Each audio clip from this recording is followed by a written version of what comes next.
Hi friends, ಎಲ್ಲರೂ ಹೇಗಿದ್ದೀರಾ? ಇವಾಗ ನಾನು ಬಾಬಿನ್ಗೆ ದಾರ ವಿಂಡಿಂಗ್ ಮಾಡೋದು ಹೇಗೆ ಅಂತ ಹೇಳ್ಕೊಡ್ತಿದ್ದೀನಿ. ಫಸ್ಟು ನಾವು ಈ ಥರ ದಾರನ ಈ ಥರ ಸುತ್ಕೋಬೇಕು. ಸುತ್ಕೊಂಡು ಅದಾದಮೇಲೆ ಈ ಥರದ್ದು ಒಂದು ಯಾವುದಾದ್ರೂ ಸ್ಕ್ರೂ ಡ್ರೈವರು ಅಥವಾ ಯಾವುದಾದ್ರೂ ಮಳೆ ಈ ಥರ ಇದನ್ನು ತೊಗೊಂಡು ಈ ಥರ ಇಲ್ಲಿ ಫ್ರೆಂಡ್ಸ್ ಈ ಥರ ಇರಬೇಕು. ಮಷಿನನ್ನು ಆನ್ ಮಾಡಬೇಕು. ಈ ಥರ ನೋಡಿ, ಈ ಥರ ಹಿಂಗಾಗೋ ಚಾನ್ಸಸ್ ಇರುತ್ತೆ.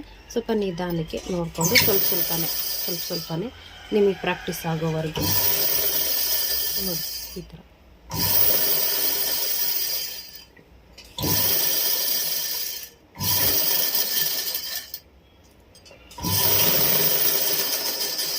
ಈ ಥರ ತುಂಬ್ಕೋಬೇಕು ಫ್ರೆಂಡ್ಸ್. ಓಕೆ ಫ್ರೆಂಡ್ಸ್, ಅರ್ಥ ಆಯ್ತಲ್ವಾ?